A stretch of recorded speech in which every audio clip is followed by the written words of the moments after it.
नमस्कार।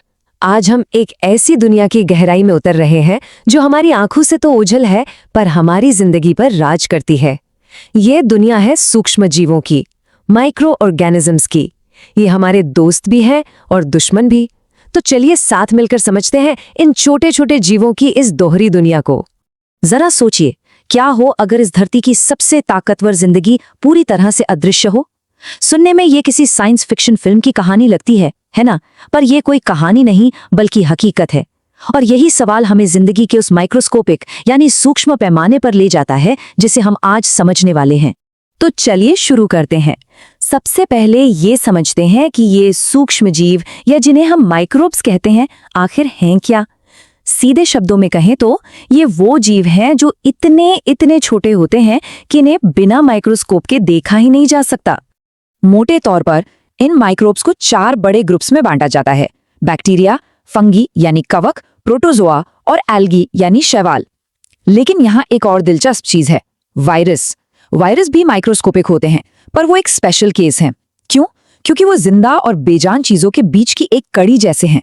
वो तभी बढ़ सकते हैं जब वो किसी जिंदा होस्ट जैसे कि हमारे शरीर की कोशिकाओं के अंदर हों। तो चलिए अब कहानी के अच्छे पहलू की बात करते हैं। ये देखते हैं कि कैसे ये नन्हे जीव हमारे और इस ग्रह के लिए कितने जरूरी दोस्त हैं। इनका सिर्फ नुकसान पहुंचाना ही पूरी सच्चाई नहीं है। ये बात समझना बहुत जरूरी है।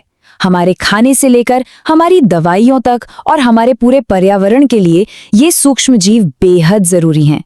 ये हमारे इकोसिस्टम के वो गुमनाम हीरो हैं जो पर्दे के पीछे रहकर सारा काम करते हैं। एक बढ़िया सा उदाहरण लेते हैं, फर्मेंटेशन।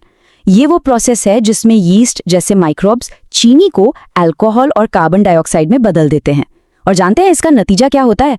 इसी की वजह से ब्रेड इतनी मुलायम और फूली हुई बनती है। तो अगली बार जब आप केक का एक नरम टुकड़ा खाएं तो उस छोटे से यीस्ट का शुक्रिया अदा करना न भूलें। और दवाइयों की दुनिया में तो इनका योगदान सच में क्रांतिकारी है। एंटीबायोटिक्स, वो दवाएं जो हमारी जान बचाती हैं, असल में दूसरे माइक्रो ऑर्गेनिज्म से ही बनती हैं। ये बीमारी फैलाने वाले माइक्रोब्स को या तो मार देती हैं या फिर उनकी ग्रोथ को रोक देती हैं। पेनिसिलिन इसका सबसे क्लासिक उदाहरण है। लेकिन जैसा कहते हैं ना, हर सिक्के के 2 पहलू होते हैं, तो इन सूक्ष्म जीवों का एक अंधेरा पहलू भी है। अब वक्त है इनके दुश्मन वाले रूप पे नजर डालने का। जो सूक्ष्म जीव बीमारियां फैलाते हैं उन्हें एक खास नाम दिया गया है, पैथोजेंस यानी रोगाणु। यही वो दुश्मन हैं जिनसे हमारा शरीर लगातार लड़ता रहता है।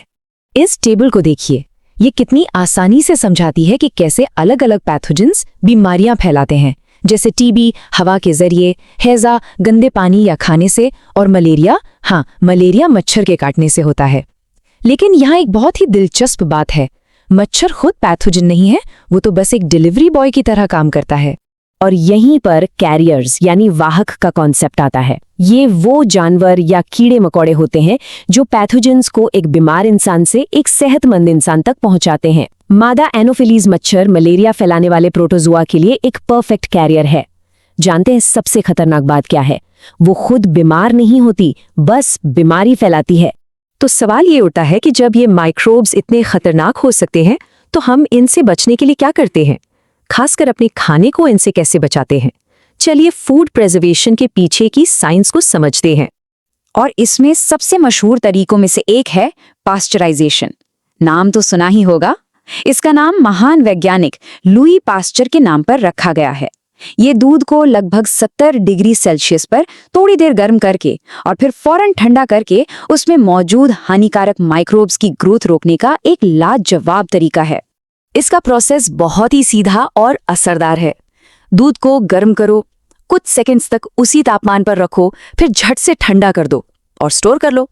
ये एक तरह का शॉक ट्रीटमेंट है जो खतरनाक बैक्टीरिया को खत्म कर देता है और दूध को लंबे समय तक खराब होने से बचाता है। और अब आते हैं इस पूरी चर्चा के शायद सबसे जरूरी हिस्से पर। अब हम देखेंगे कि कैसे ये सूक्ष्म जीव पूरे ग्रह के लेवल पर एक बहुत ही बुनियादी भूमिका निभाते हैं। ये एक ऐसा कॉन्सेप्ट है जो हमें समझाता है कि हमारी ये धरती असल में चलती कैसे है। देखिए, हमारे चारों तरफ जो हवा है उसमें 78% नाइट्रोजन गैस है। बहुत सारी है ना? पर यहाँ एक बड़ी मुश्किल है। पेड़ पौधे और जानवर इस नाइट्रोजन को सीधे हवा से इस्तेमाल नहीं कर सकते। तो फिर जिंदगी के लिए इतनी जरूरी ये नाइट्रोजन हम तक पहुंचती कैसे है? इसका जवाब है बैक्टीरिया। यही नाइट्रोजन साइकिल के असली इंजन है। पहला कदम है फिक्सेशन। इसमें मिट्टी में रहने वाले बैक्टीरिया हवा की नाइट्रोजन को ऐसे कंपाउंड्स में बदलते हैं जिन्हें पौधे इस्तेमाल कर सकें। फिर पौधे अपनी जड़ों से इन कंपाउंड्स को सोख लेते हैं। जानवर पौधों को खाकर नाइट्रोजन हासिल करते हैं। जब ये जीव मर जाते हैं तो डीकंपोजर्स उस नाइट्रोजन को वापस मिट्टी में मिला देते हैं और आखिर में कुछ दूसरे बैक्टीरिया इन कंपाउंड्स को वापस नाइट्रोजन गैस में बदलकर हवा में छोड़ देते हैं और ये साइकिल पूरा हो जाता है। इन माइक्रोब्स के बिना ये चक्र टूट जाएगा और धरती पर जीवन शायद मुमकिन ही नहीं होगा। ये सच में इस ग्रह के अदृश्य इंजीनियर हैं। तो हमने क्या देखा?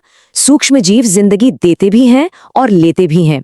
वो हमारा खाना बनाते हैं, दवाइयां बनाते हैं और पूरे ग्रह का इकोसिस्टम चलाते हैं। लेकिन वही सूक्ष्म जीव जानलेवा बीमारियां भी फैलाते हैं। ये सारी बातें हम एक बहुत गहरे सवाल पर लाकर छोड़ देती हैं। क्या हम इस ग्रह के मालिक हैं या फिर इन अदृश्य ताकतों के सिर्फ किराएदार?